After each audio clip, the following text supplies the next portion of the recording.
আমেরিকার ফেডারেল আদালতে বিশ্বখ্যাত ভারতীয় শিল্পপতি গৌতম আদানির বিশাল জয়। মার্কিন বিচার বিভাগ তার বিরুদ্ধে আনা ফৌজদারি মামলা খারিজের অনুমতি পেয়েছে। কিন্তু মামলা খারিজ হলেও বিচারকের এক বিস্ফোরক প্রশ্ন সামনে এনেছে $10 বিলিয়ন বিনিয়োগের এক চাঞ্চল্যকর সত্য। তবে কি $10 বিলিয়ন বিনিয়োগের শর্তেই পিছু হটল মার্কিন বিচার বিভাগ, নাকি আদানের বিরুদ্ধে প্রমাণের অভাবই আসল কারণ?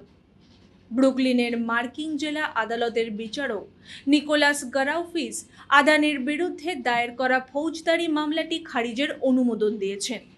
তবে একই সঙ্গে মার্কিন বিচার বিভাগের সিদ্ধান্ত নেওয়ার প্রক্রিয়া নিয়ে চরম ক্ষোভ ও উদ্বেগ প্রকাশ করেছেন বিচারক। বিশেষ করে বিচার বিভাগের কর্তা ট্রেন্ট ম্যাককটারের ভূমিকা নিয়ে প্রশ্ন তুলেছেন তিনি। বিচারক স্পষ্ট পর্যবেক্ষণ জানান, তদন্তকারী ও আগের ফেডারেল কর্তাদের মতামত উপেক্ষা করে ম্যাককটার নিজেই নিজের মূল্যায়নের ওপর ভিত্তি করে এই অভিযোগ প্রত্যাহারের পথ তৈরি করেছে।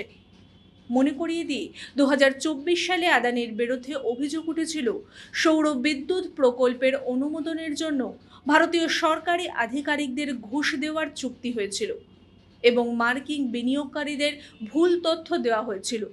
আদানি গোষ্ঠী অবশ্য প্রথম থেকেই এই অভিযোগ সম্পূর্ণ অস্বীকার করে আসছে।